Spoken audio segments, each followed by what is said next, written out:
Coming straight from the cockpit, it's another episode of Lunatic Fringe with the fucking pilot.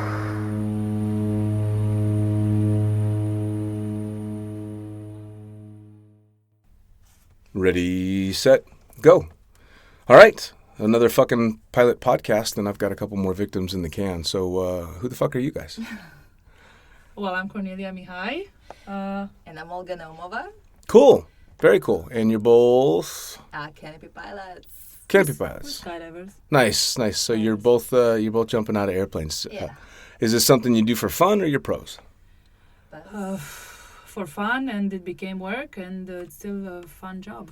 Nice. And passion, and what we do on a daily basis, on our days off, on our holidays. I don't see the day when we don't do that, actually, unless it's a bad weather. Sure. Well, that's good, though. That's very good. So you're both pro skydivers jumping your asses off, but you started somewhere. So let's start with all of that. Where did you guys get started jumping? Well, I'm from Romania, so I started skydiving in Romania in 2002. I was still in high school. Somehow, my friends told me there's some parachuting courses. I couldn't even call it skydiving, it was parachuting. So I started static line. Can't even say I was hooked from the first jump. I pretty much got hooked to the lifestyle, first of all. And then the passion for skydiving came. Very cool. That seems to be a pretty common theme with people I've talked to. How about you?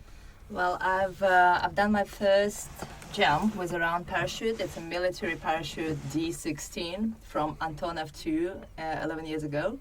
And they all told me that I'm going to break my legs, and I didn't break my legs. And I didn't break my legs, so I can become a skydiver. I didn't know what skydiving is, so I started to research, and I found this school with FF in Ukraine, which was 500 kilometers from where I used to live in Belarus.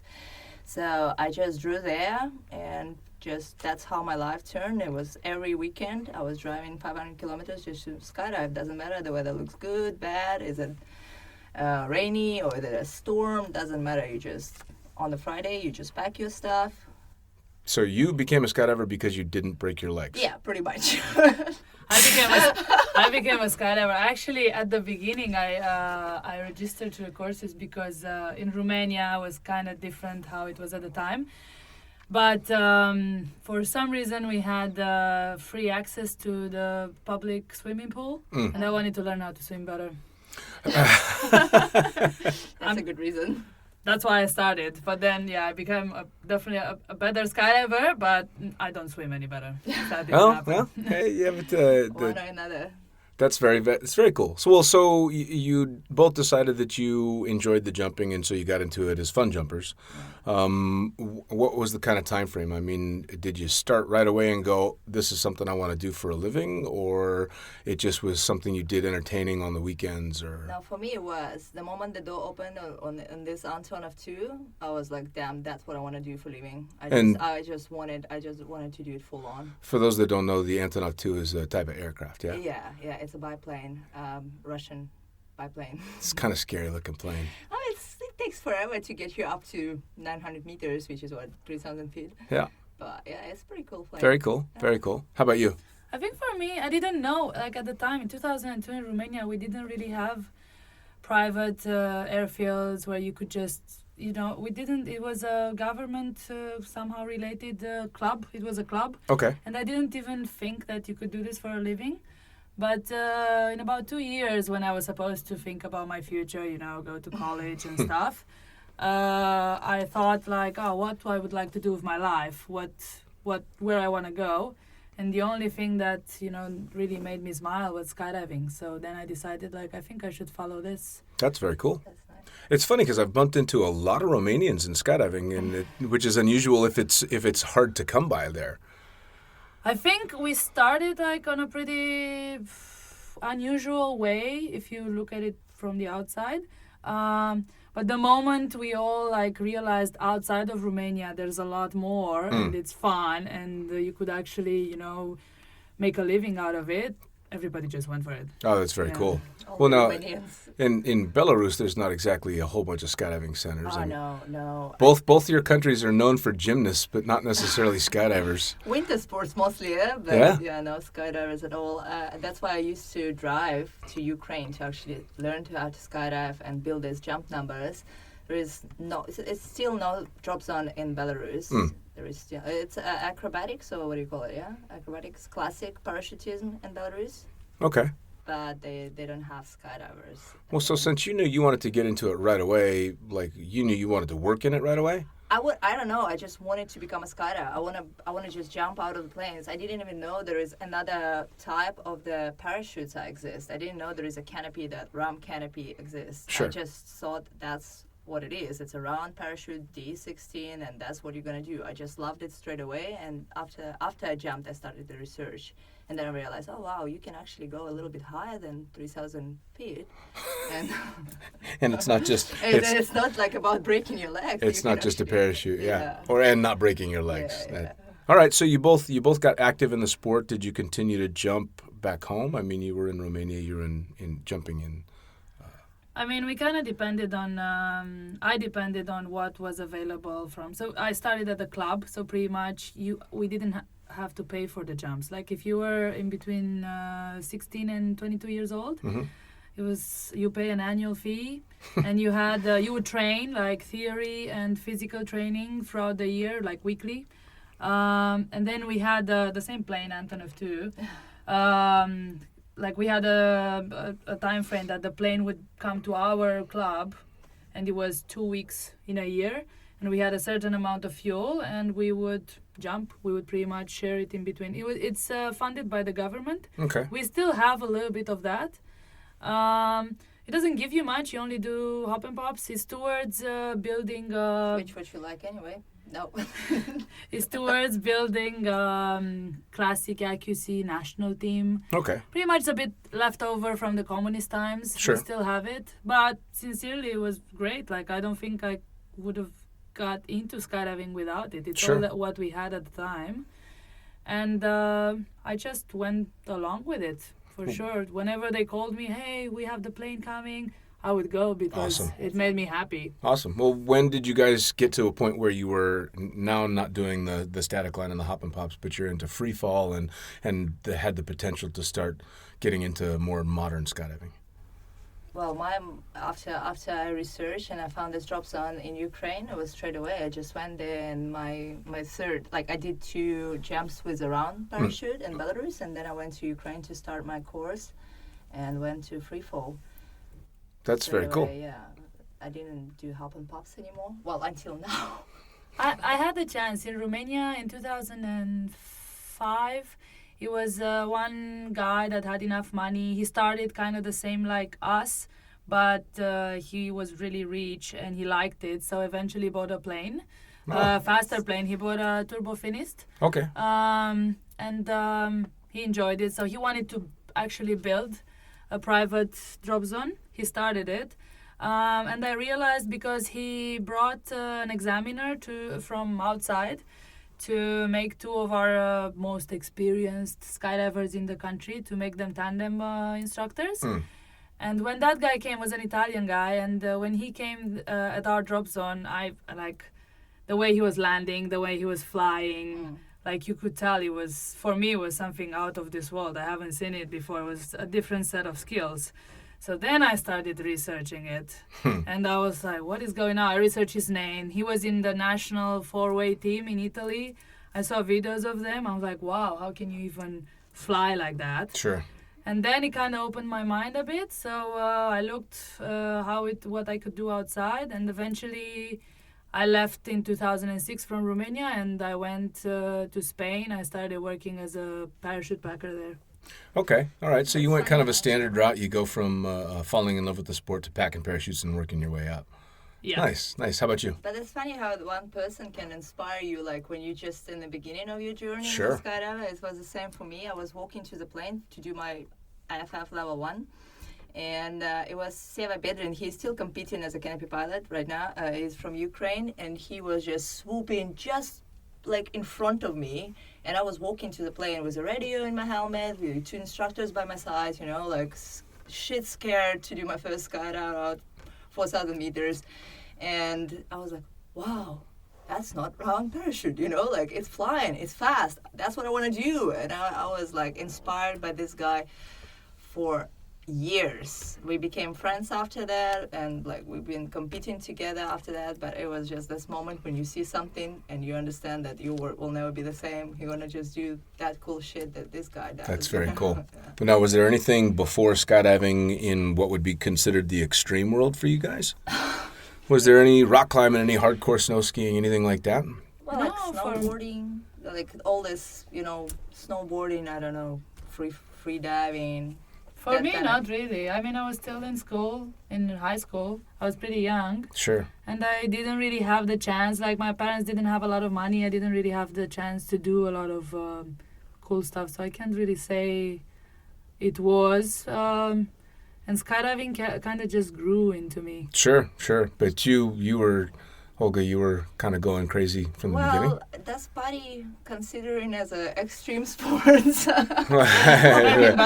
suppose that depends on how you're partying, for sure. I was partying a lot when I was younger and like doing some sports, but I wouldn't call that extreme. Like I was trying to put my hands on anything I can reach. I mean, whatever was available. Sure. Is it like gym, or it's snowboarding, or it's free diving, swimming, surfing, whatever I can try. Something physical, something out there. Yeah, but I wouldn't like, it was nothing that would hook me, like skydiving did. I would do something for months and then I'll move to something else. Sure. Like, Well, skydiving does seem to be a lifelong hook for anybody that's in it for any length of time. yeah. I don't know of any people that are skydivers for a little while, or very few people that are tourist skydivers. If they get to the level that you guys are at, they're in it for life one way or the other. So you guys decide you're going to become skydivers. You go through the free fall course. You're packing parachutes now, and you've decided that the leg breaking phase is hopefully over. So where do we go from there? How do you end up working in the sport outside of, say, packing parachutes? Well, I think that's the most common way to work in the sport. You start like at the beginning, you don't have a lot of experience in free fall. So the best way to be in the sport is to pack parachutes. You earn money, then you spend it back in the sport. Like, and it keeps you there. I would say, like, even I was a packer for 4 years in Spain, and I can't say I jumped a lot because I couldn't afford jumping a lot. But just by being there and being on the ground and seeing everybody and seeing videos and being in touch with the sport made me better. You soak it up, don't you? Yeah, just by being there, you see things, you see situations, you see people and their reactions and how they evolve, and then you find your own path. 4 years of packing parachutes is pretty fucking hardcore. Yeah, well, I was fed up after it, and I wanted to become an instructor, so I worked towards it. But the thing is, I moved from Romania to Spain with 700 jumps. But 700 jumps, if you say it like anywhere else, would mean something. But I didn't have the skills that other people in other countries would have with 700 jumps, because we didn't have we didn't have the right information or enough of it. So I felt that when I got in Spain, like I had 700 jumps, pretty experienced, I would say, but I knew I had less skills, less technique than some people with like A license, I would say. Sure, you just didn't have access to it at that time. Yeah, so the moment I got there, I just wanted to soak up all the information I could. Like I was like a sponge. Oh, you can do that, and you can do that. I had to change a lot of bad habits that I had.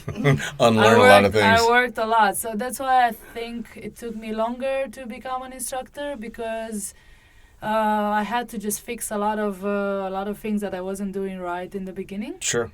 But eventually, I made it. I followed my dream. I became an instructor. Very cool. I'm really happy that Cornelia actually worked as a packer, because when she saw me packing my parachute first time, her eyes were like that big, and she's like, what the heck are you doing? So you were not a packer then? I am not a packer. I still kind of a little bit worried every time I jump out of the plane, not because of my landing, but because of my opening. But I'm getting there. She showed me a couple of tricks that I'm using on a daily basis. Pretty sure by the time someone makes it to the level of professional working skydiver, they should not pack. I can't pack a parachute. Don't get me wrong, but I was always the shittiest packer ever, because I had money. I mean, like I was managing the biggest touristic company in my country in Belarus, so I never had a problem with that. I had my business. I was working full-time job, normal considering in our world, right? So Sure. I had money to spend on skydiving. She was a backpack. posh skydiver. Yeah, I was a posh skydiver. I She's could one of the ones pay. that shows up with the brand new jumpsuit. Yeah. Yeah. I got all my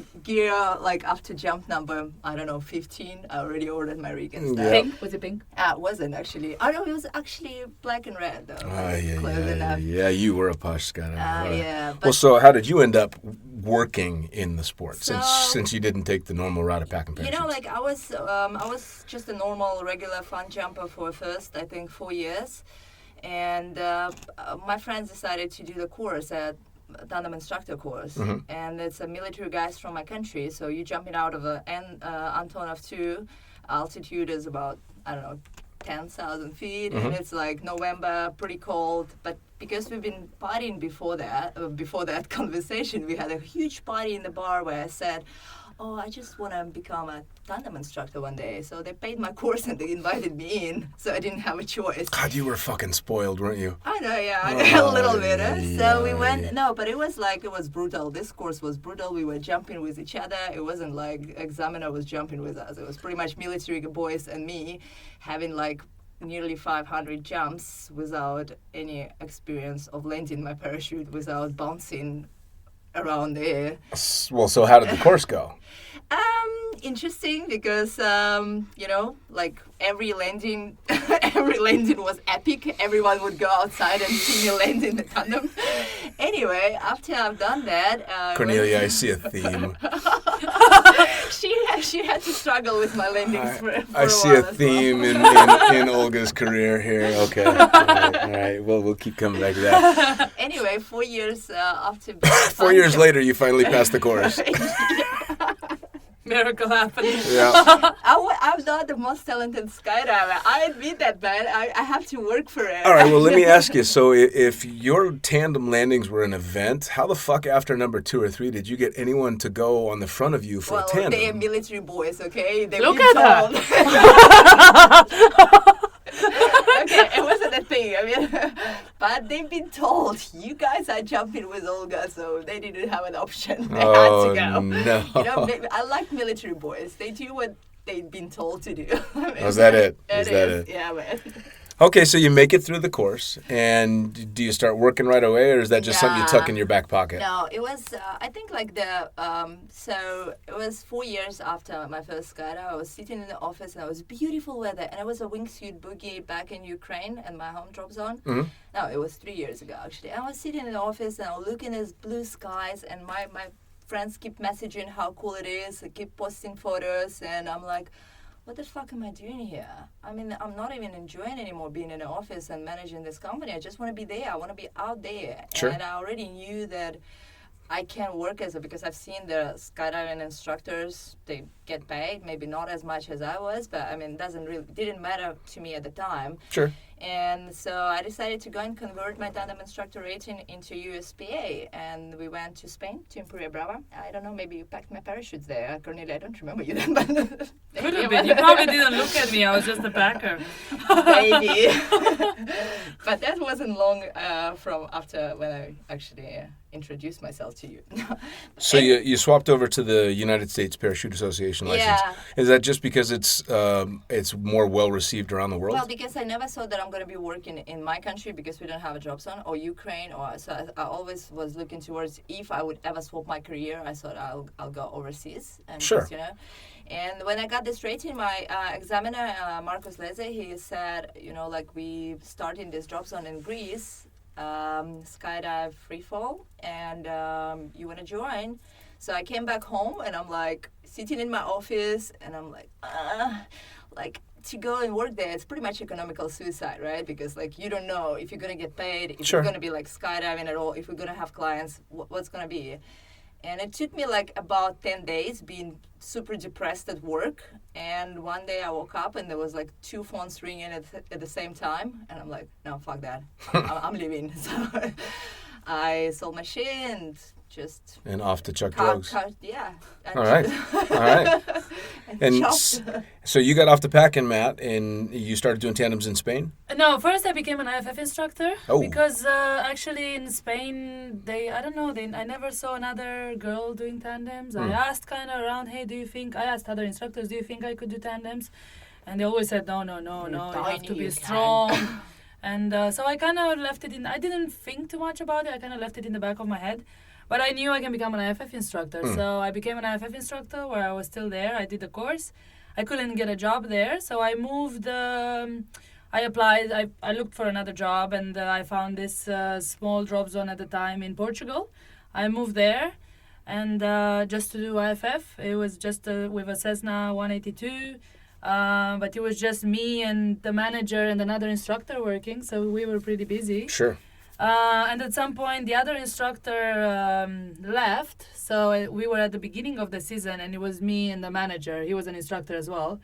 So he looked at me and he's like, either I'm going to do all the tandems all this season, and you're going to do all the videos, or you can go and do your tandem rating. And I was like, do you think I can do it? And he didn't think it was a reason why I couldn't. So I'm like, oh, okay.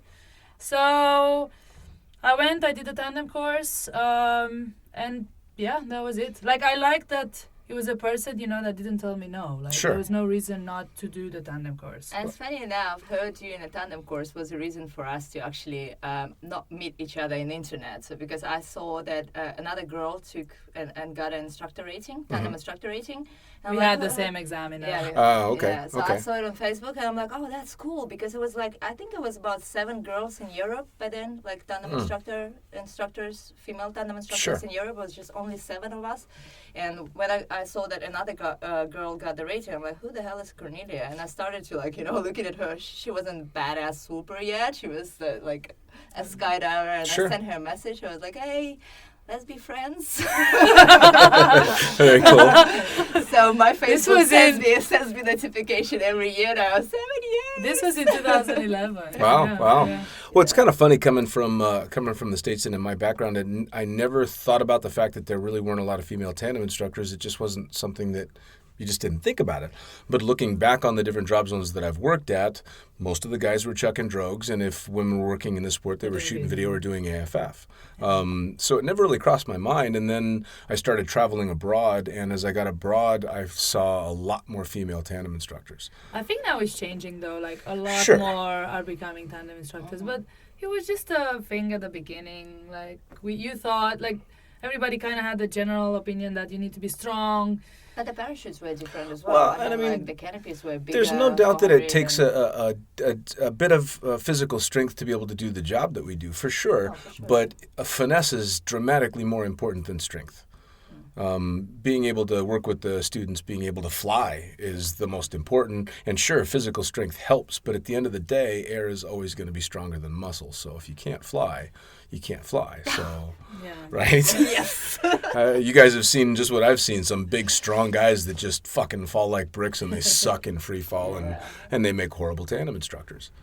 Well, cool. So you both ended up working as tandem instructors and doing AFF as well. Do you have your AFF, Olga? Yeah, I do. It's a tough course, huh? It's the toughest course I've ever taken. I didn't pass from on the first attempt, and I had like half a year of just reconsidering if I really want this rating. It's a But real when mind. I got it, I was celebrating like 3 days in a row. Oh yeah. Well, it's a real mind. God. It's a real mind fuck. That course is designed to just make you doubt your entire life. Did you, looking back, which do you prefer, tandem or AFF?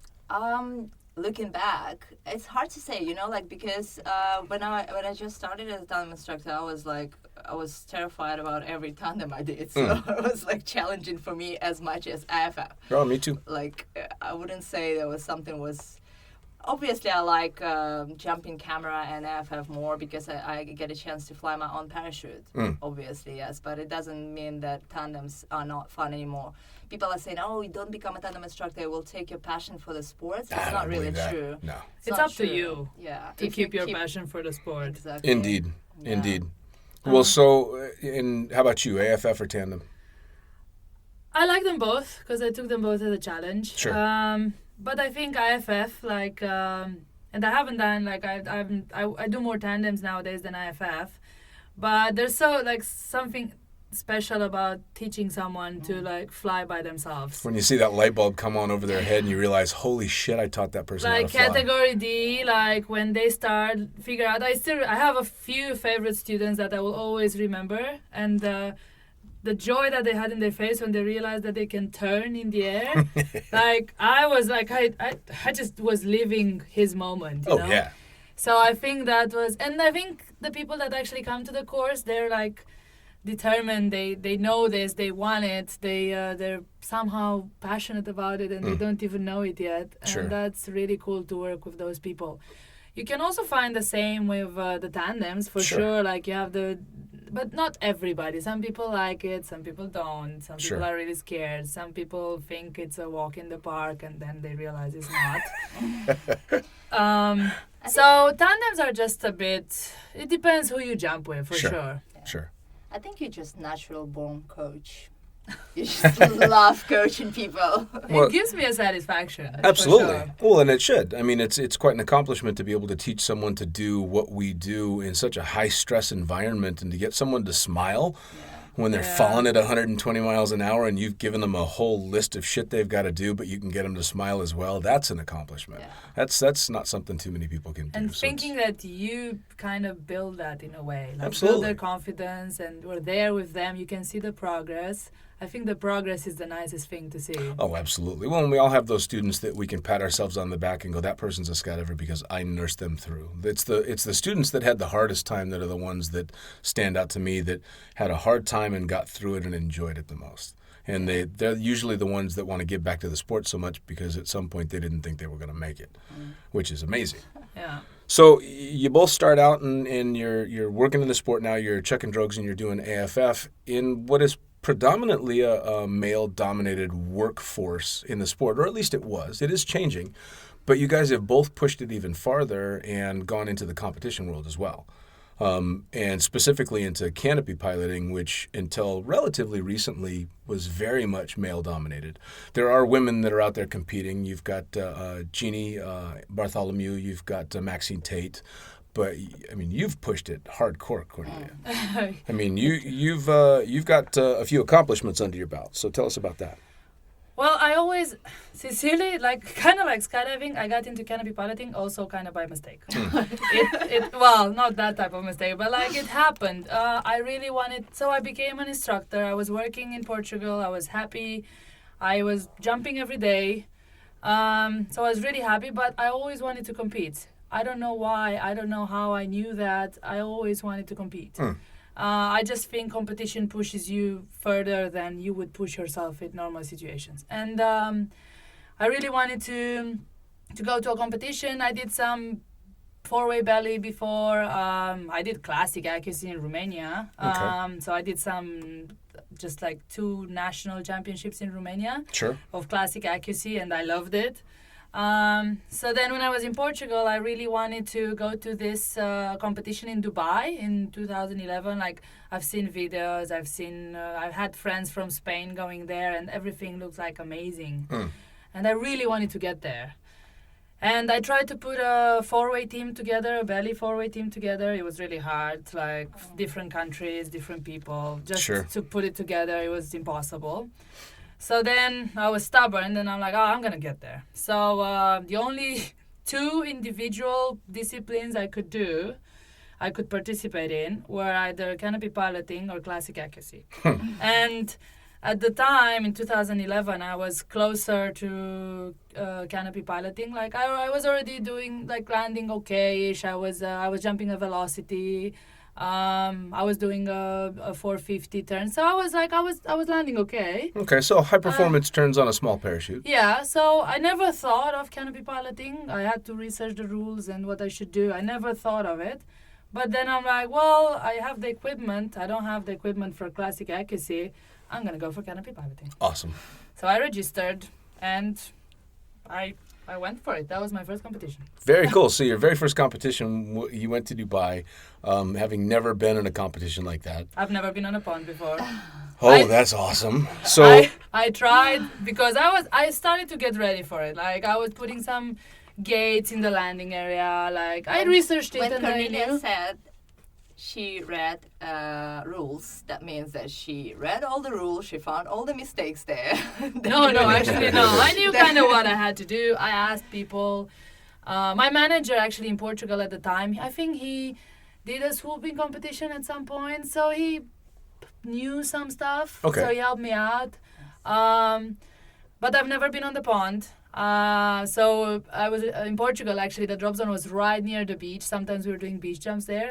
I remember like one time, like a month before the competition, I was like, no, I need to touch the water because I've seen this in videos. I have to do this. So I went, when we did the beach landing, I was like, I'm going to try to touch the water. No idea how to do it. So I tried. But obviously the sea is not the same as a pond. Sure. It was like we had waves. So I was like, oh, yeah, I got this. And then the wave came. The water wasn't there where I thought it was. And I ended up splashing. I had to wash all my gear, repack my reserve. Salt water, yeah. Yeah, for sure. So it didn't really go exactly. It wasn't that easy as I thought. I didn't think it was easy. I just thought, it was one step closer to Sure. touching water. Sure. Well, so you get to the competition out there, and who are you competing against? I mean, this is not going to be a local field. This is, if it's... But funny enough, I didn't even care. I didn't know any of the swoopers. Like, I got there, I read the bulletin of the competition, right? So the arrival date was there, and I didn't know people in canopy piloting get there like at least a week prior to jump, to train. I arrived on the arrival day, official arrival day. We had one official practice day. So I managed, it was bad weather, I managed to do one practice jump that I managed to go over the pond. In the one practice jump, it was the first time I was jumping full RDS. So that means that I had to figure out how to, because I bought a full RDS because I've seen it in videos. So for people that don't jump at RDS means you can take the slider and stuff off? Yeah, it means removable deployment system. And that just that's the stuff that just creates a shitload of drag if you leave it on. So it slows you down. So of course, in canopy piloting, you want to be efficient. You want the canopy to be efficient. So you take the slider off with your D-bag and the pilot chute. Okay, cool. So it was the first time I was jumping that. I bought brand new swoop shorts. So I had brand you new looked swoop right. shorts. No, at least I had a pocket. A pocket for the RDS. Okay. And that happened all new in one jump. That I was jumping in Dubai, surrounded by water, buildings, and the pond. And we jumped at 5,000 feet. So I spent like 3,000 feet to figure out how to put everything in my pocket because it was a brand new pair of shorts and it was a tight pocket. And I was shaking also. So I was like, oh, I'm never going to do this. What's going to happen? And somehow I made it. I managed to do a turn, to do my landing over the pond, safe. Sure. So I was ready for competition. Oh, that's very cool. Now, you got there, you were competing. How many women were in the competition?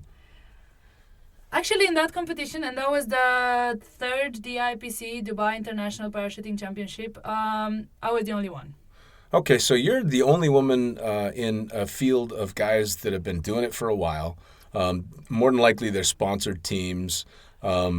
So you've got the best of the best. And by this time in the sport, these guys are good. I mean, they've been doing this shit for quite a long time. How were you greeted? Very well. Awesome. Like, actually, that's why I loved it so much. Everybody was helpful. I was happy with the competition and how I did. I was one of the last ones, for sure. But what I enjoyed is that, and I was surprised, everybody was welcoming. Not everybody, but a lot of people were welcoming, and they were like, what really impressed me is that they were warning each other about weather conditions, and if someone was doing something dangerous, they would come and tell you something, and they would try to help you. Even if we were all competing. Obviously, I wasn't a threat for anyone's ranking. Sure. But even like in competition, like someone would land and say, "Hey, watch out! They're like strong uppers from that direction." Sure. And that was new for me because I was a packer for a long time. I saw, and in a busy place in Europe where a lot of teams came to train.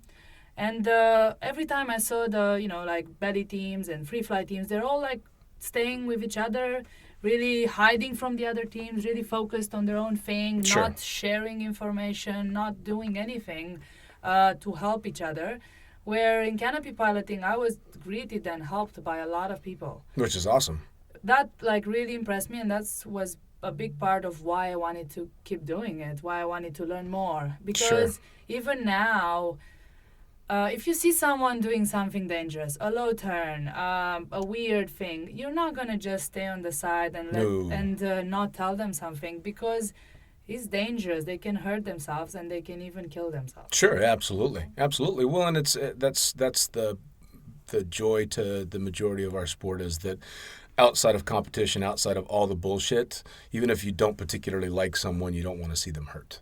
Yeah. Exactly. So I don't have to like you to go, hey, dude, take it easy. You're going to hurt yourself. Yeah. So that's the first thing that I loved. Which is for awesome. Sure. Now, Olga, you've decided to go the same route, and you started swooping as well. Yeah. What was your decision to decide to get into canopy piloting? Well, as I said, it was from the first jump I've done from my AFF course when I saw Seva swooping in front of me, but I just didn't know. I'm not the most talented pilot, I have to say. It took me forever to learn how to land my own parachute, and then I was struggling with tandem landings. But I've always... So swooping was the natural choice. Yes, for sure. I mean, like, I said from the jump number 1, I want to do swooping. And my friends were like, okay, wait until you have 300 jumps, okay? And then we talked. So I had 300 jumps, and I came to Seva, and I'm like, okay, can I swoop now? He's like, no. Wait until you have 600 jumps. So I waited until I had 600 jumps. I was still not good.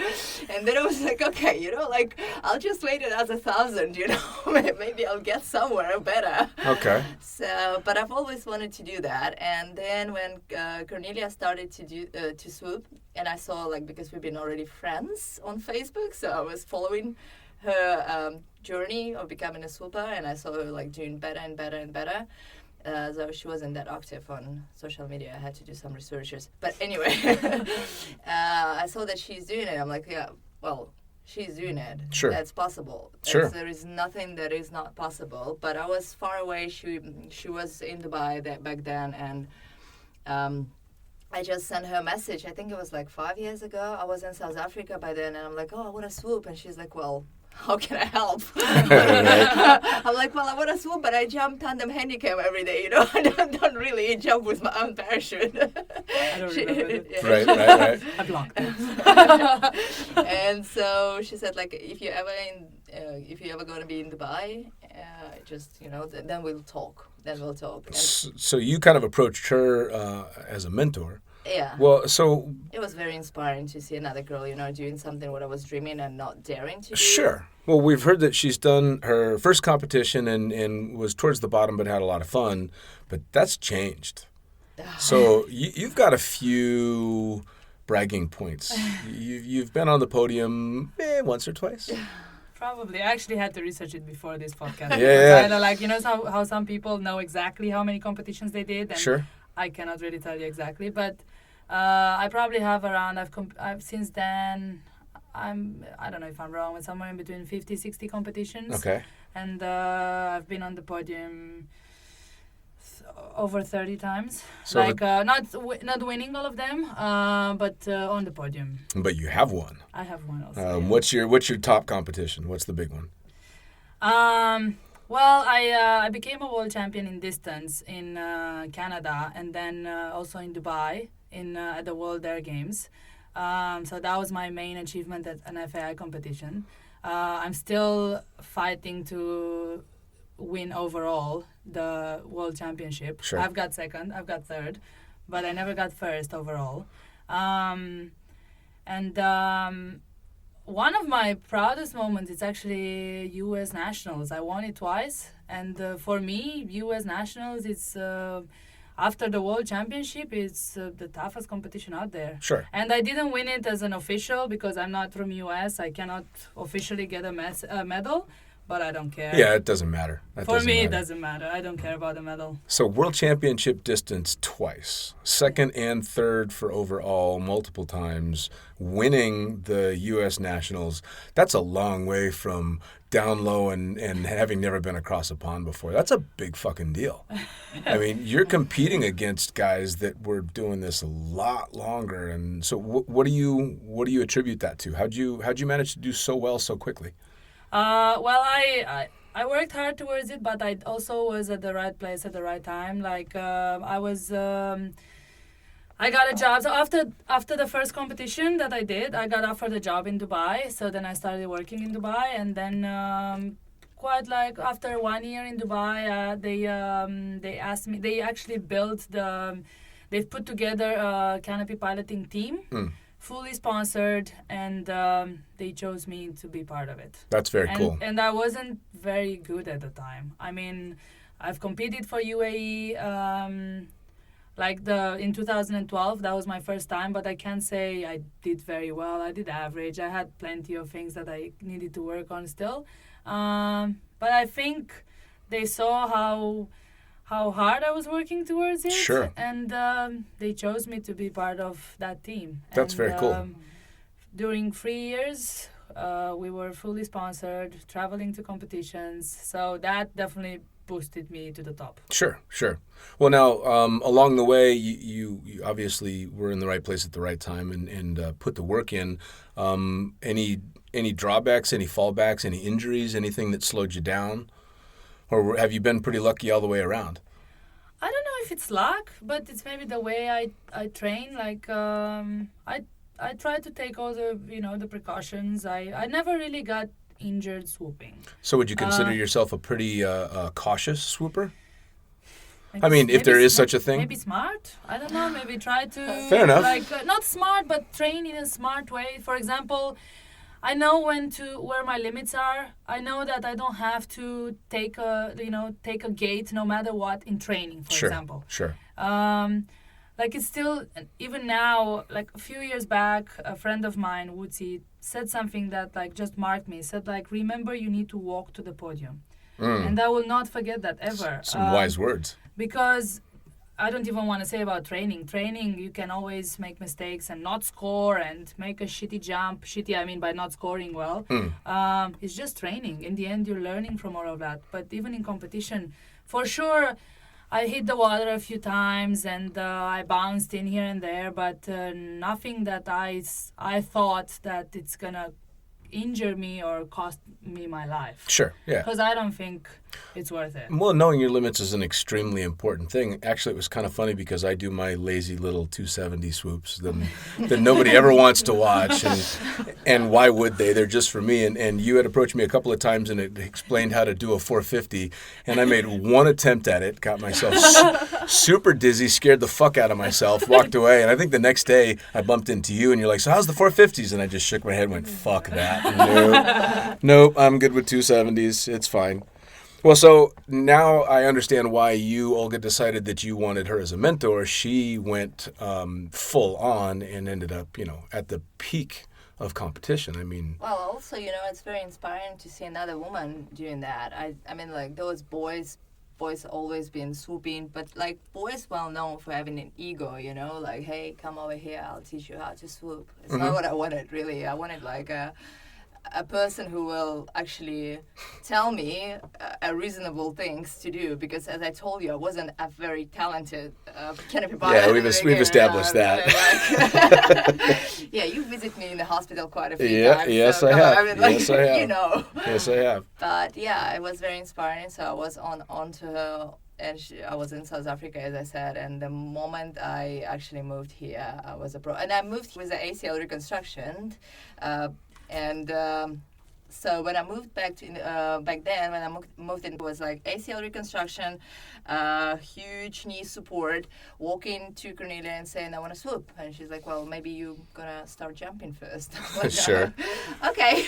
Well, I can vouch for the fact that you do like to put the cart before the horse a couple of times. When I went to visit you in the hospital after... Which time? Which one? That would be the time that you punctured your lung with a rib after frapping yourself in on a hook turn. And when we got to, myself and Nomers got to visit you, you were busy talking about the colors for the downsized canopy you wanted. Yes. I mean, I survived, so I knew that I'll be all right. Sure. I mean... All right, well, it's surviving, yes. You've got a way of doing that, but let's go down the list. How many times, skydiving related, have you been to the hospiel now? Lots, but... He said how many times? I cannot count them all. There's too many. Around, less than 10, I think, but... but Anyway, not all of them were like very major. Some of them were like little ones when I saw that I break my finger or like, I don't know. All right, well, let's keep the little ones and see if we can't nail some down. Tell me about the competition where you had to be carried to the aircraft so that you could swoop. It was actually... Speaking of being able to walk to the podium, you should probably be able to walk to the aircraft as well. Yeah, well, I hadn't had Woodsy who would tell me that back then, so I was doing it as careful as I can, but my way. Yeah, You didn't have me telling you to be like train smart? Yes, that's my smart. Anyway, it was in Czech Republic this year, and Cornelia wasn't there. I think that's the reason. So on a training jump, it was a situation. I don't want to go really specific about this situation, but it caught my attention for a second, and then when my attention was back to the pond, it was a little bit too low, so I bounced off the water and then landed in the pond. People kind of fished me out from the pond and took me to the hospital where I thought that my back was broken, but luckily it wasn't.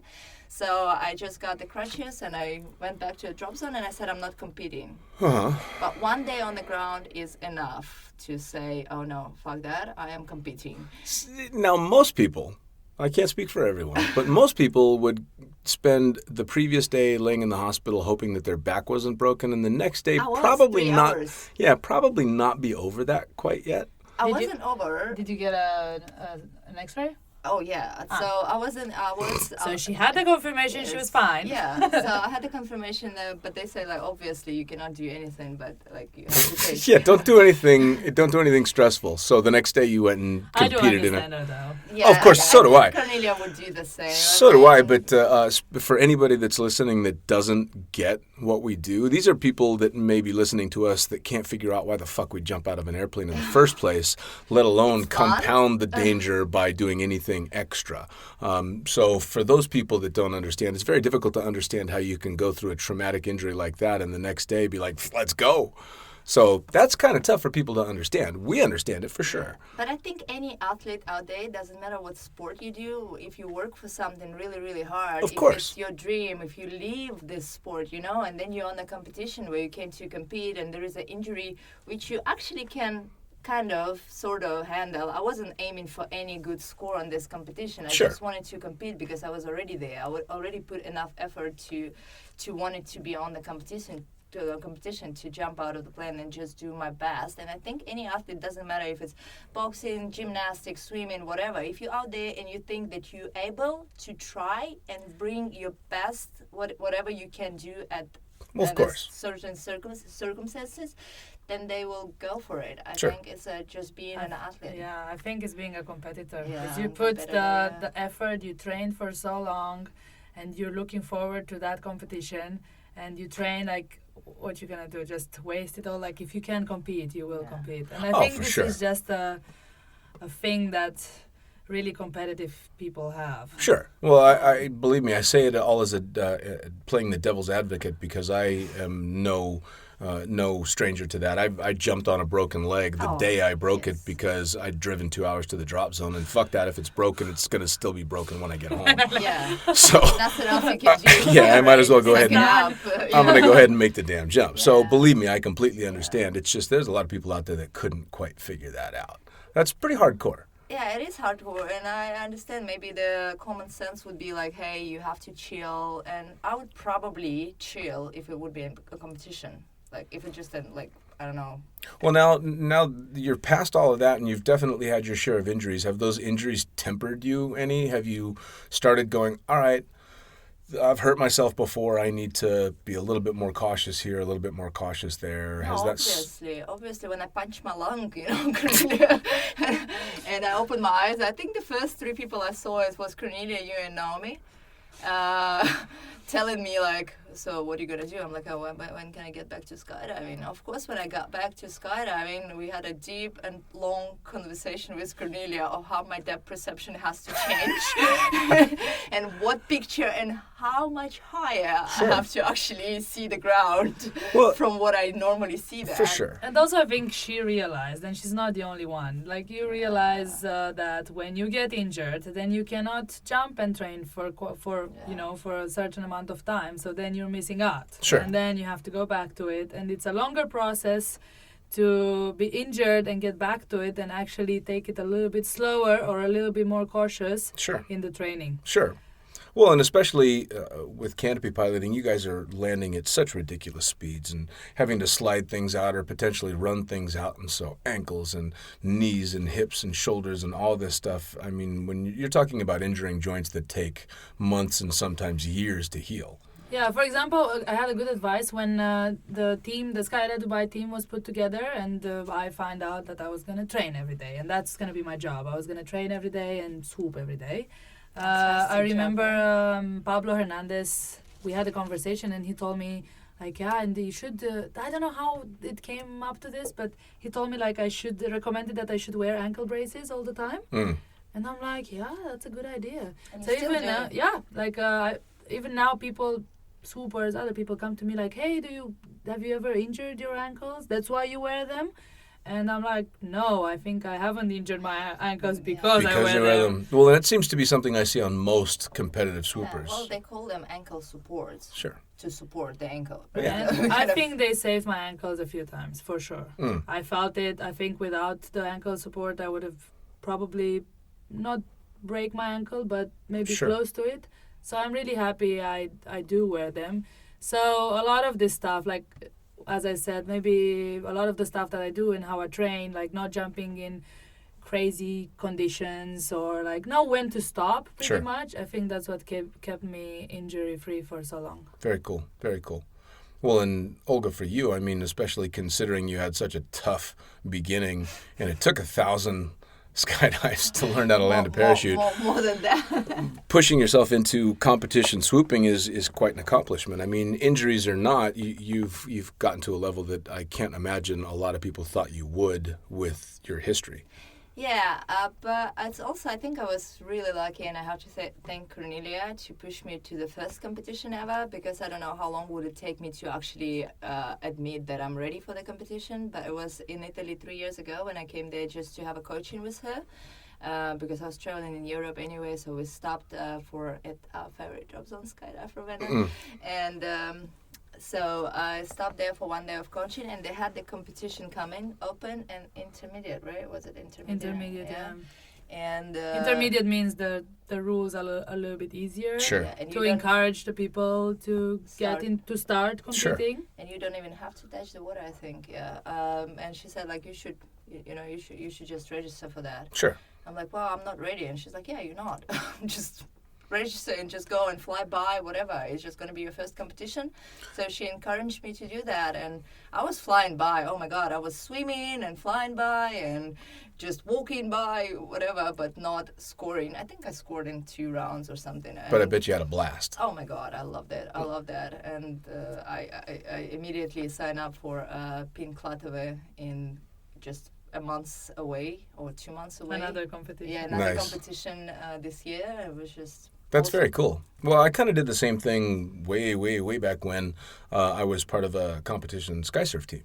And we were okay. You know, I mean, we went and placed in a couple of intermediate competitions, but nothing spectacular. And we were debating on whether or not we should try and do anything big. And people were giving us the advice of, fuck it, go, have fun. Yeah. And so we went to compete in the U.S. Nationals, and we were going to be in the intermediates, specifically because we just weren't nearly as skilled as a lot of these teams. But you And- don't know when you're ready until you no, try. no, of You course just not. have to Of just- course not. Well, and the funny thing was when we got there, there were a few teams competing in the open, but we were the only team in intermediate. So we were guaranteed a gold medal in intermediate in the U.S. Nationals, and both of us looked at each other and went, well, fuck that.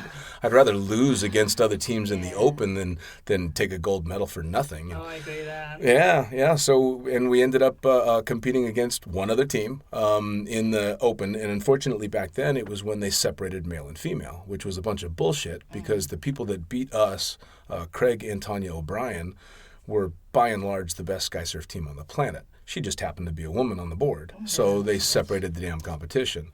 Now, the funny thing was her scores were destroying all the men's scores for the Open and destroying mine and my partners, but it was separated, which was a bunch of bullshit. And so it's nice to see, especially now with something as hardcore as swooping, that there's no more separation. You're competing head-to-head against all the competitors. And I hope we're going to keep it this way. It needs to stay that way. I hope so.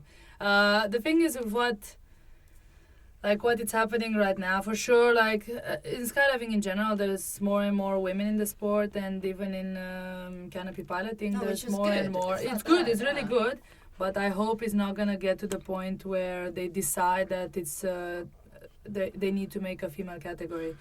Do you think is that a real possibility? I think it's some people would like it. Well, is that because the people that would like it are the ones that you're beating? Because they would like an easy medal. Yeah, see, that's what I don't understand, how they could even consider separating male and female when you twice have held the world's record for... If that ever happens, I'm not going to compete in a female category. No, and why would you? Why would you? That's a bunch of bullshit. I was asked a few years back at in Canada. It was the World Championship, and I didn't even know where it came from. I was training. I get pretty focused when I'm training and pretty grumpy. Depends how it goes. A judge approached me that I didn't even know, and he said he kind of apologized. And he said, "I'm sorry, but because we were 2 female competitors in that competition," and he said "I'm sorry, but because you're only 2, we cannot make a female category because apparently if you would be free, they would consider it, I guess."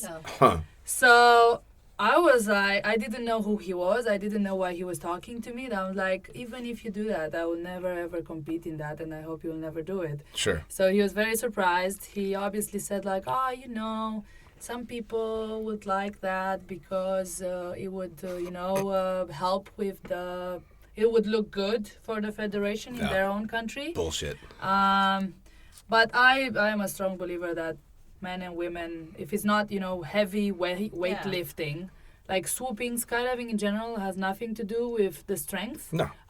With the gender at all. Gender at all. So I hope and I strongly recommend that it never gets separated. I know they still have nowadays different categories in classic accuracy, and I think in belly four-way.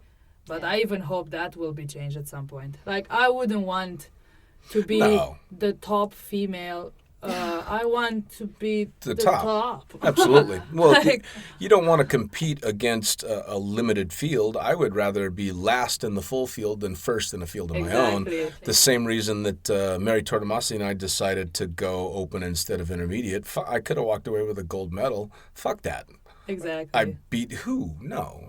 I would rather lose and compete honestly, for sure. Because it will make you better. Absolutely. And in the end, if it would be a sport that, let's say, I don't know, football, you would finish the competition and you end up a millionaire. Sure. I would say, okay, you're at least rich. Yeah. But in skydiving, you only do it for yourself. Yeah. Absolutely. There's no prize money. No. The few competition that there's been some prize money, they're very few and they don't happen very often.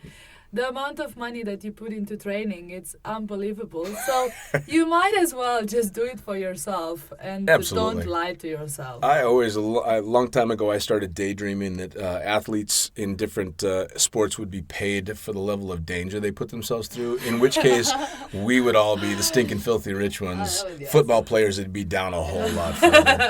That'd be nice. So you both started from the beginnings. It took you a while to fall in love with the sport, but Olga, you fell in love with it right away. But you still ended up kind of in the same place and competing and working and chucking drogues and shooting video and doing all that. So you've lived a lifestyle for a long, long time. Are there any downsides to being a body and soul skydiver? Well, it's economical suicide if you look at it, because all you're making fair enough money. You can live with this money for sure, but the thing is, for me, and I think Cornelia is the same. You making money and you spend all of this money on your training. Sure. So you're making money and you buy your new parachute, your new rig, new helmet, whatever you need to. You spend money to compete, to train, to go somewhere, to travel. but like I think it was the best decision I've ever made, actually, to just cut away from my normal, what is society will think normal life was, and to become a skydiver, because I never look back. Like I wake up every morning and I'm happy to go to work. Because like I'm going to work to jump out of a perfectly good airplane with the community that we have. Well, and at the end of the day, happiness does not have a price tag. No. It's financially, you can toss things out the window and it doesn't matter. I think you can, if you look from the other side, would maybe people tell you that you're wasting your life, you're not responsible. Maybe. I had a student once, an IFF student in Portugal that, in his mid-50s, and he couldn't really understand me. He worked all his life. He said, he built a career. He had enough money that at the time, he started skydiving and he was living his life then. And he was telling me, like, what are you doing with your life? Like, why are you doing this?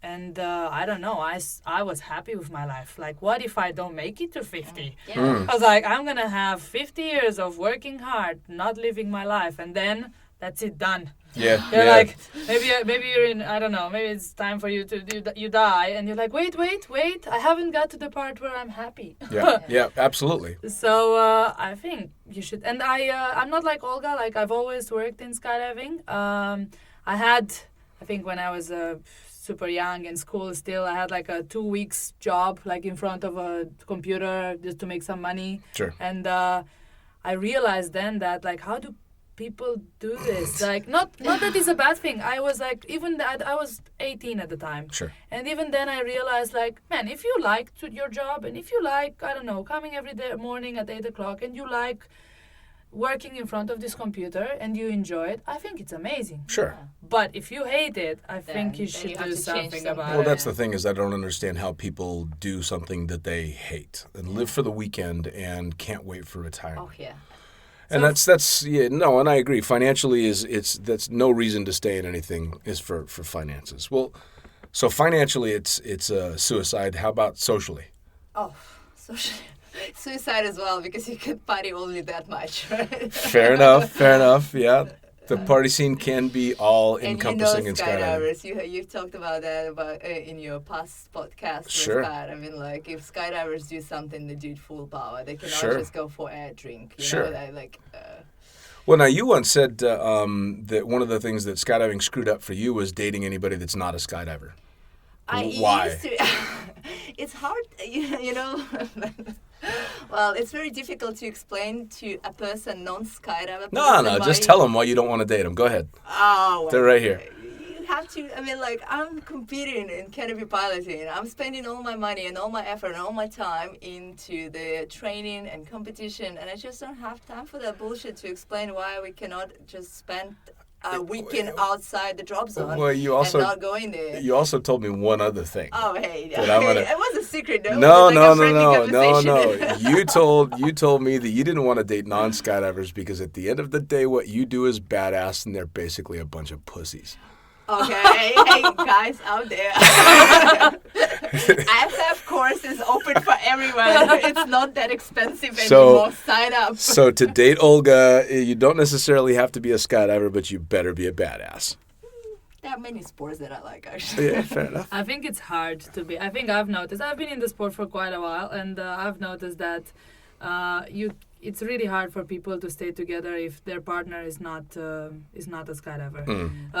Because it's very hard to, like, we don't have weekends. We depend, when we have a day off is when it's a bad weather day. We don't have a set schedule. Mostly you want to take holiday and go skydiving. Yeah. So that's really hard to understand from another person's perspective that doesn't skydive. It's so addictive. You just want to learn more and more. You just want to do more and more skydiving. So how can you possibly explain that to someone that is not skydiving? Like, for sure, there's some exceptions are there and some successful relationships. I think there are. But I think it's very hard, and it means that person that is not a skydiver is very tolerant and really understands what's going on. I think when the situation is opposite, when there is a guy who is a skydiver, I've seen many couples like that. When the guy is skydiving and the girl doesn't. That kind It's because women are generally more tolerant of that kind of stuff than probably. men. Yeah. Yes, we can tolerate that. Yeah. But yeah, Cornelia is absolutely right. How do you explain to a person, like the person, the man will ask me, hey, let's go to Maldives, and the first thing I will ask you, there are jobs on it there.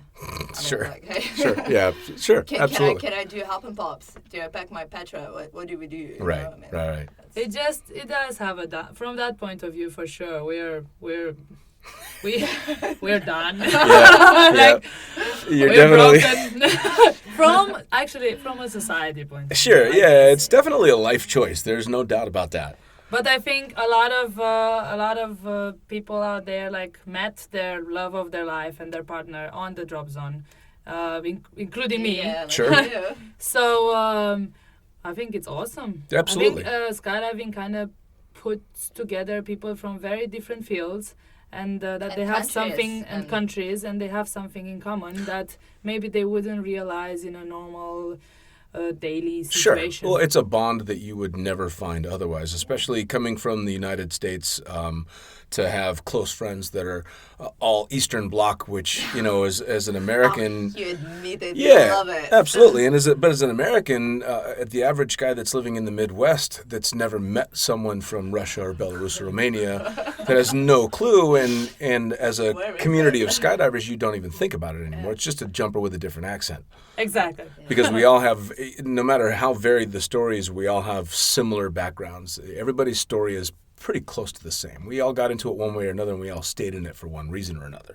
So, You know, when I left from Romania, and that was my first time I left the country. I was 21, and I got the job over email as a packer in Spain.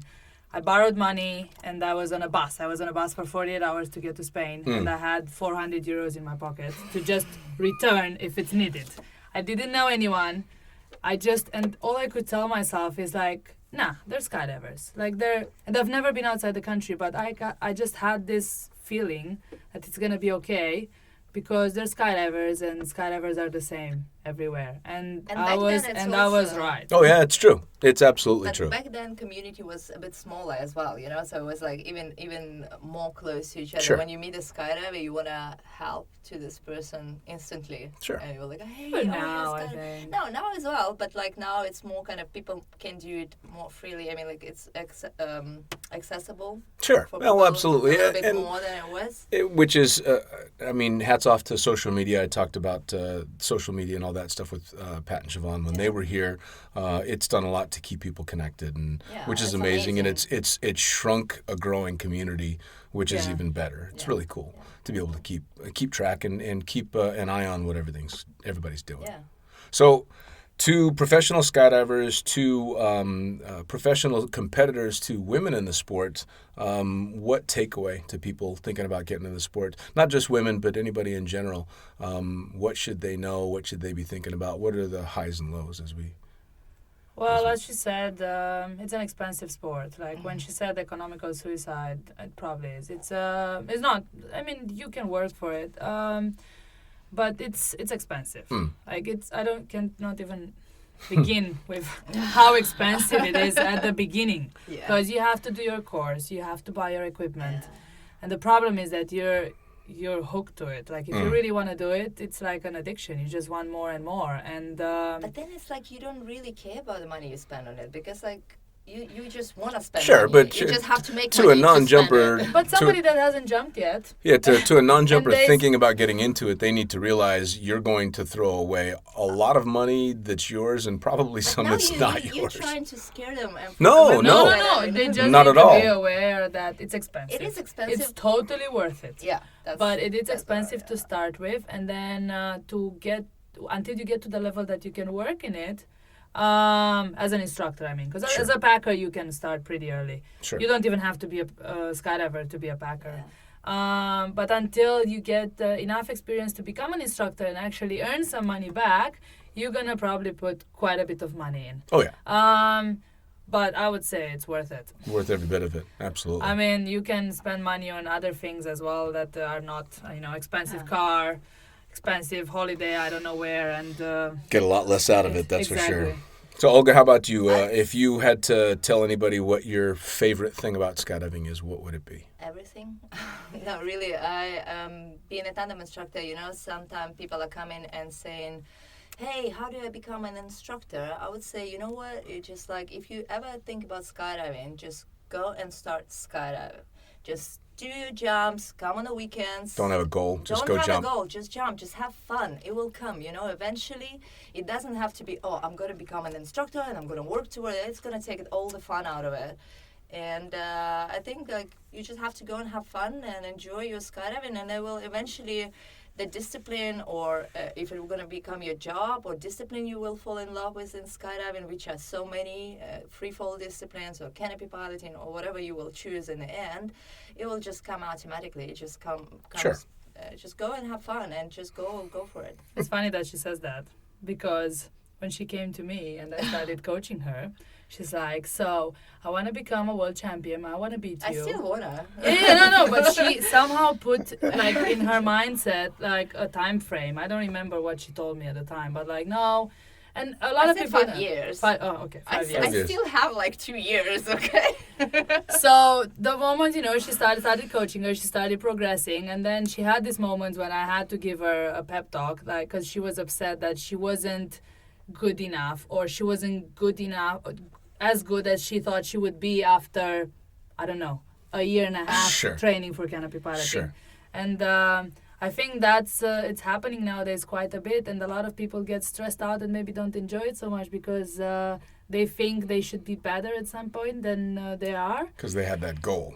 And sincerely, for me, that was never a thing. It is now. Like I never had this thing of like I need to be good. And when I did my first competition, I liked it. I enjoyed it, so I went for it. But I've never had in my mind I need to be top 3 in 3 years, or Sure. my goal is to be, I don't know, world champion in 5 years. I think I just set goals. But your time framing is a little bit different. You see the competition coming and you're like, oh, I want to win this Sure. competition. Yeah? Well, So but you guys have it's- both kind of yeah. taken the same tack now, is that having fun is extremely important, and it should be. But my goals changed. Like at the beginning, the goal was like I want to compete. Sure. Eventually, I got better with not too much pressure on myself Sure. because my goal was I want to compete. So I was competing. The moment I got better and I saw that I could win, my goal became I want to win that competition. But it wasn't from the beginning, from the first competition. It wasn't I want to be so good that I can win this. Sure. That it just grew slowly into me. Sure. And I see that with her and with a few other people out there that they get, frustrated because they don't get as good as they thought they would be Sure. after training for I don't know how long. And I think that's a part that kills a little bit the motivation. Of course it does. Of course it does. I talked about it in an earlier podcast in regard to myself and having started working in the sport very early. And I never had any huge goals in regard to competition, but because I worked so fast in it, the whole you're supposed to be having fun all the time kind of faded for a little while. And then after taking a long break and starting to jump again, I don't have small jump numbers. At 11,000 jumps, I'm a pretty accomplished skydiver. But then I go out and jump with kids that have been flying in the tunnel forever and have, Yeah. and a tenth of the jumps that I have, and they're ninjas and they destroy me, and I love it. Nobody is ever going to be impressed with my free flying or my swooping, and it took any pressure there ever was in regard to skydiving and threw it out the window because now it's just fun. I don't care if I'm the guy that funnels the skydive. I don't care if anybody's blown away by what I'm doing because I'm having fun, which at the end of the day has made this portion of my skydiving career my favorite. And it's all been good. But well, cool. So that's a big takeaway is to get out there and have fun. Just go jump, find your passion, and go for it. And I think don't really compare yourself with other people. As long as you're Yeah, happy that's and true, you're having fun and you set your goals and whatever you work towards them, it's all about the path. Comparing can destroy you. I mean, course. your passion for skydiving, for any sport actually. For sure. For sure. So 100% agree with Cornelia on that one. Awesome. Just don't compare yourself. Go have fun. Go party with skydivers. Become That's a it. part of a community, and yeah. All right. Well, Cornelia and Olga, thank you both very much for coming and sitting in my studio. I'm surprised you're not seated on the toilet. No, not sitting in the toilet. No. But Actually, got a couple of chairs. a which couple, is yeah. nice. No, it's a proper little studio. It just happens to have a toilet. But Thank you for having us. It was absolutely, awesome. yes. Thank you Thank for you, stopping Jane. by and giving us some insight into your side of the sport. And keep Yeah. going, and hopefully we see both of you guys on the podium quite a few times. Awesome. All right. Perfect. Thanks. Blue skies, Thank guys. you. See ya. Guys. As always, this podcast is brought to you in association with Blue Skies Magazine. You're going to want to go check them out. BlueSkiesMagazine.com. You can also check out their Facebook page and their Instagram. They are all over the place. You can check me out on Instagram as well. Mine is under the Princess Pilot, because who knew Instagram won't let you say fucking too much without getting upset. On Facebook, I'm the Effin Pilot, EFFIN Pilot, and of course my website, thefuckinpilot.net. Go check them all out, have some fun, buy some cool swag, and we will see you next time around on Lunatic Fringe.